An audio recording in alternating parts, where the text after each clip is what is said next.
There are people who spend so much of their lives carrying others that they slowly lose touch with themselves.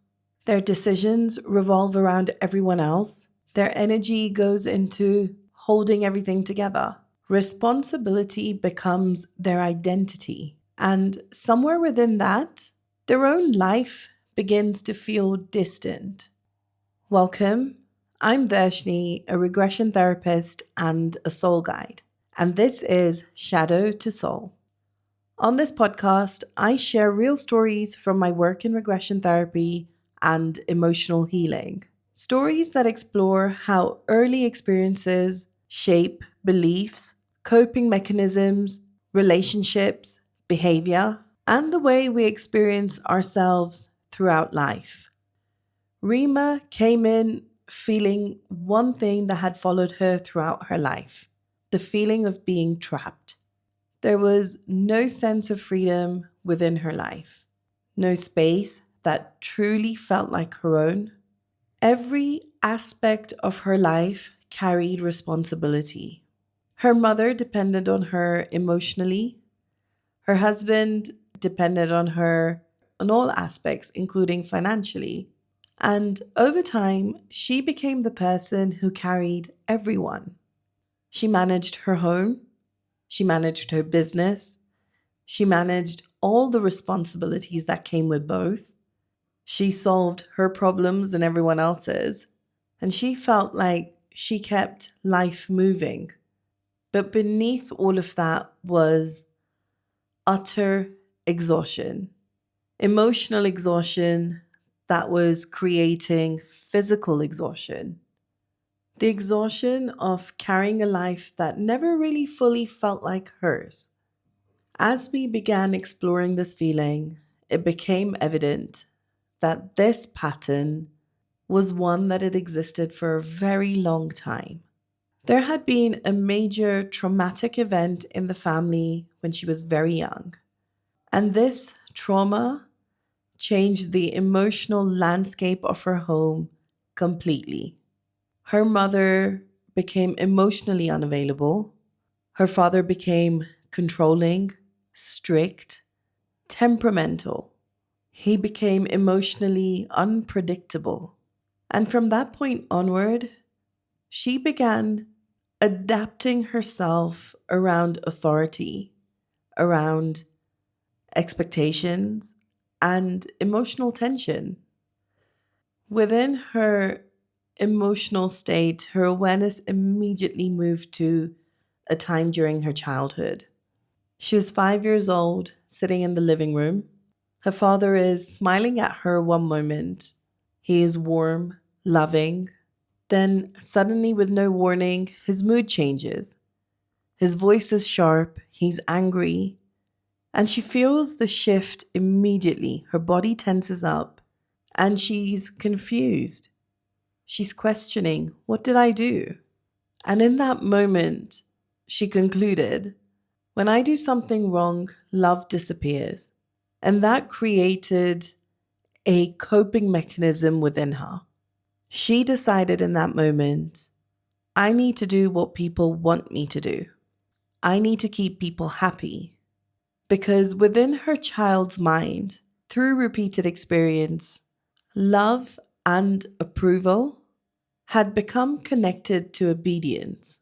She learned that through the repeated behavior of her fathers. As we continued, another experience emerged. She was 7 years old and she was playing with her cousins in what seemed to be a workplace. They were all laughing, enjoying themselves. And all of a sudden, her father screams at her. His anger lands directly at her, and she feels it intensely. There is fear, guilt, pressure, and again, her mind tries to make sense of this experience. She concluded from it that for safety, authority must be obeyed. Her own wants are less important. And from there, another response forms. I will do what others expect from me, even when something within her wants something different.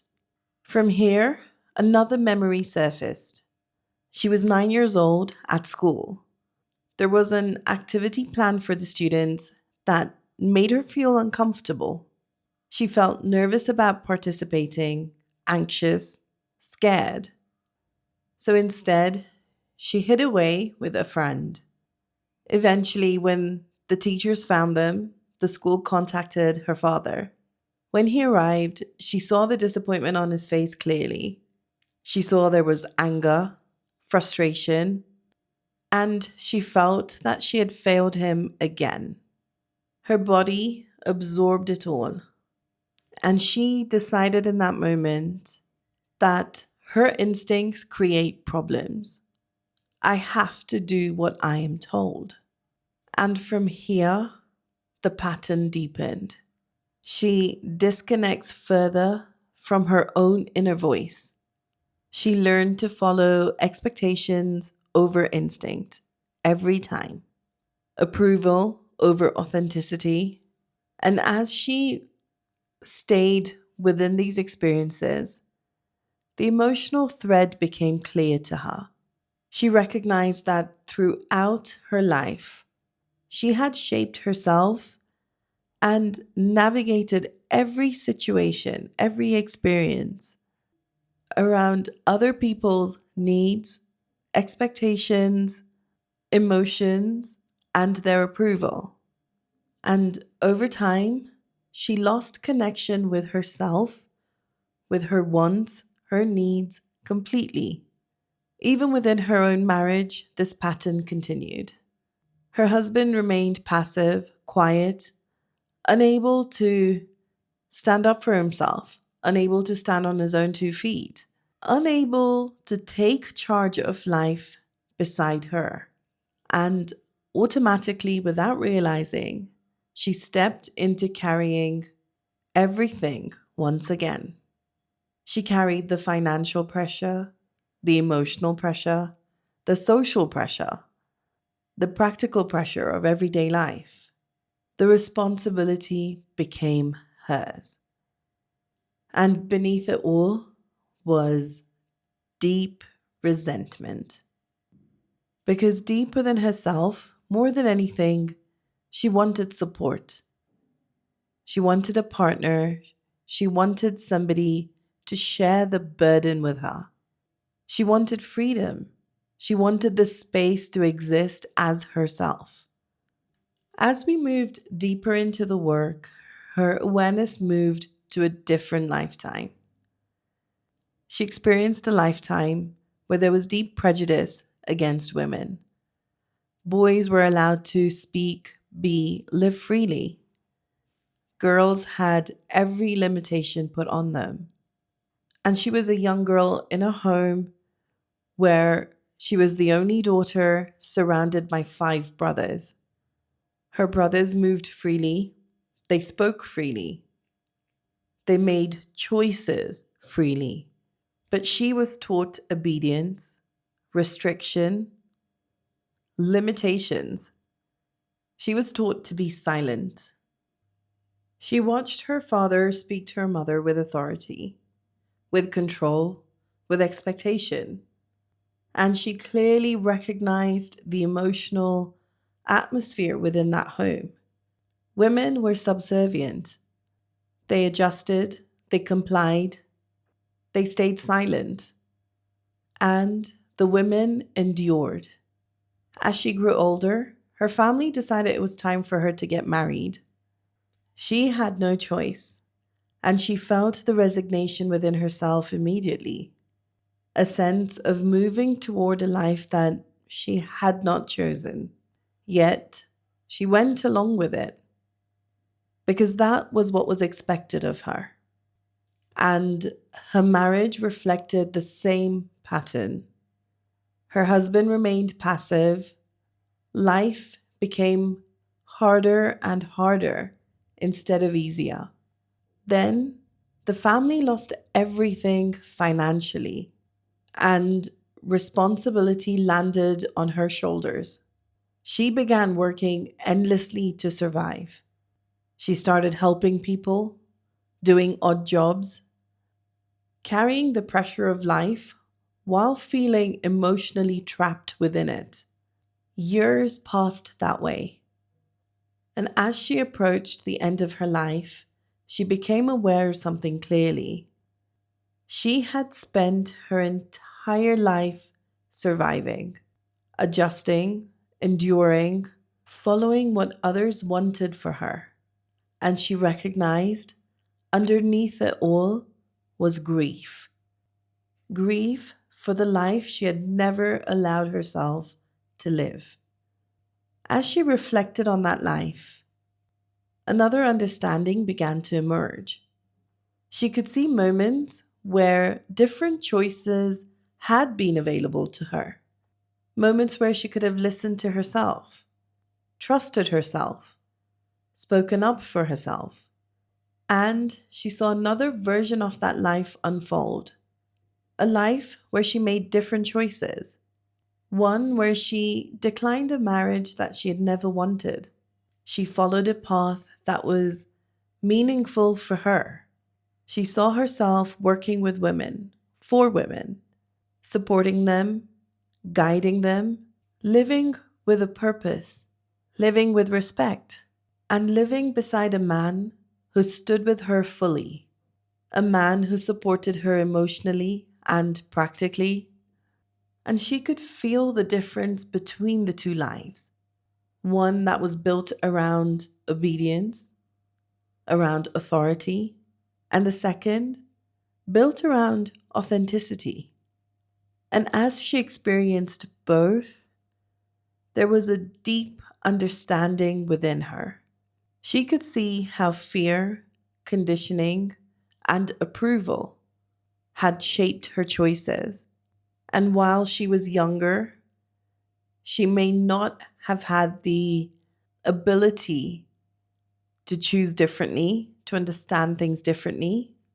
As the adult of today, she could see the possibility of living differently, of making choices that are more aligned to what she wants. And as this awareness settled within her, she began to release all those emotions that were affecting her negatively and that were trapped within her. The emotional heaviness that she had carried for so long began to lift. Her body relaxed, her energy changed, and there was room within her for clarity. There was more self awareness. And from there, things began shifting in her current life. She started making choices for herself, small choices at first, things that brought her joy, things that reflected who she really was. And she stopped shaping every part of her life around everyone else's expectations. She began listening to herself, trusting herself, allowing herself to exist within her own life. And with that came a feeling that she had been searching for years, for her whole life: freedom. What forms in childhood often continues shaping the way we live until it is brought into awareness. And when those patterns are finally seen clearly and the root of them comes into awareness, a different life becomes possible. If Rima's experience resonated with you, stay with what comes up. There is always more beneath the surface. Please take a moment to rate this podcast and share it with someone who would benefit from it. Thank you for being here. Until next time, from shadow to soul.